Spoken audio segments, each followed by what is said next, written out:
In the middle of a rushing New York sidewalk, Thomas stood still, clutching an old golden watch that didn't run on batteries, but on acts of kindness.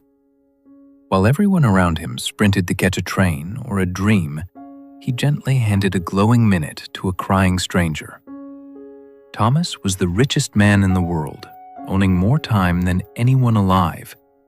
Yet, as he looked at a simple sandwich in his hand, his watch began to dim. He was a man who bought time for everyone in the world, except for himself. In the bustling heart of America, life moved like a river that never stops. People ran through the subway stations, eyes glued to their watches, chasing dreams that always seemed a few seconds away. Everyone was thirsty for more time. In a quiet corner of this loud world, Thomas operated his small shop. But he didn't sell watches or jewelry. He sold the one thing no bank could ever hold. One rainy afternoon, a young mother sat on a park bench near his shop, burying her face in her hands. She was exhausted, overwhelmed by the weight of a job that demanded too much, and a home that needed her even more. Thomas walked up to her with a gentle smile. He reached into his pocket and adjusted his golden dial. "Don't rush, my dear," he whispered softly. "I have just given you 2 extra hours. The world will wait for you." Suddenly, the air felt lighter. The woman looked up, and for the first time in years, she breathed deeply. It was as if Thomas had poured cool, clear water into a cup that had been bone dry for a lifetime. He did the same for a surgeon whose hands were shaking from a double shift, and for a struggling artist who felt the sun was setting too fast on his masterpiece. To Thomas, time was a gift meant to be shared.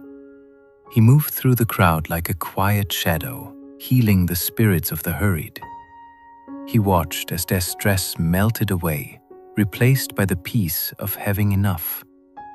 It was a beautiful sight to see so many people finally finding a moment to just exist. Thomas smiled, even though his own footsteps were becoming a little slower each day. As the years passed, the light in Thomas's eyes began to fade. His frame grew thin, and deep shadows settled under his tired eyes. One afternoon, as he sat heavily onto an old wooden bench in the park, he did something very strange. He whispered softly, "I am so sorry, dear chair, for taking up your space." A young boy standing nearby watched him with wide, confused eyes. He walked up to Thomas and asked, "Sir, why are you saying sorry to a chair? It's just a piece of wood. It can't hear you." Thomas looked up, his hands trembling as he polished the glass of his golden watch. He moved slowly, every breath seeming like a heavy task. "You see, little one," Thomas replied in a voice as thin as paper, "I have spent so much time giving hours to others that I no longer have a single moment left to truly be here. I am a guest in this world who has forgotten how to stay." The boy tilted his head. "But you're the man who helps everyone. Everyone says you're a hero." Thomas smiled, but it was a sad, weary smile. To buy a minute for a stranger, I must pay with a minute of my own life. To give a doctor a rest, I must give up my own sleep. My body is like a candle, burning twice as fast so that others may have more light. I apologize to the things around me because I am rushing past them so quickly that I don't have the time to love them as they deserve." The boy went quiet. He looked at Thomas's shaking hands and the golden watch that was now ticking very, very slowly. For the first time, the boy understood that the endless time Thomas gave away wasn't magic. It was a sacrifice.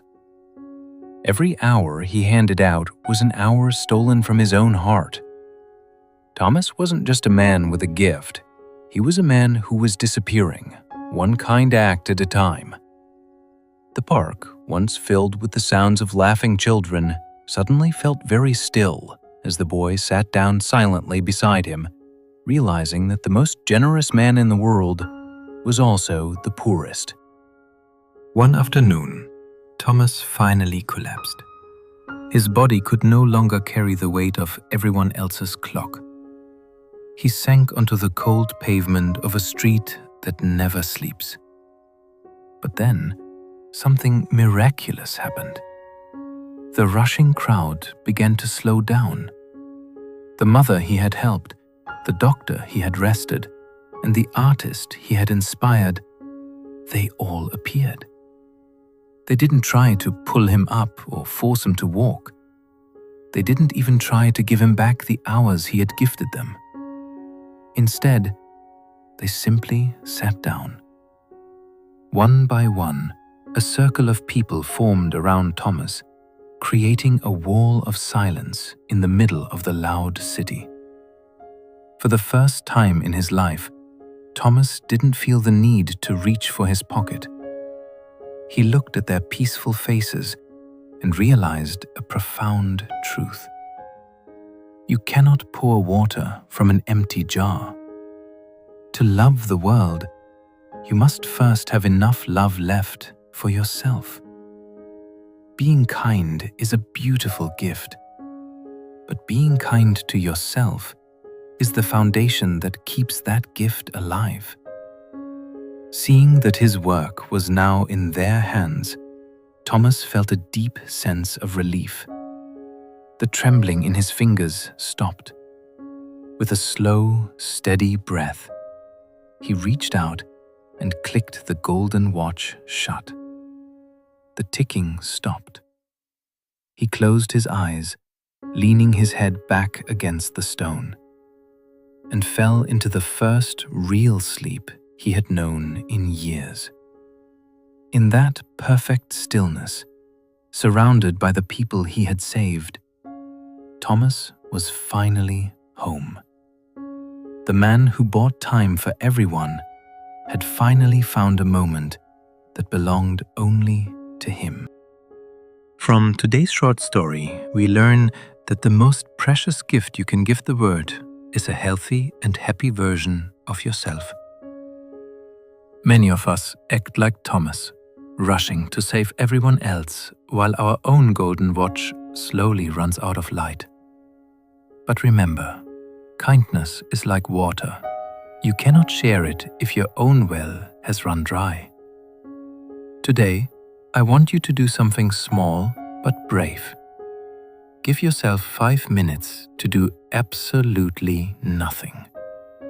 You deserve your own time just as much as anyone else does. Stay calm and remember to be kind to yourself. I'll see you in our next life lesson.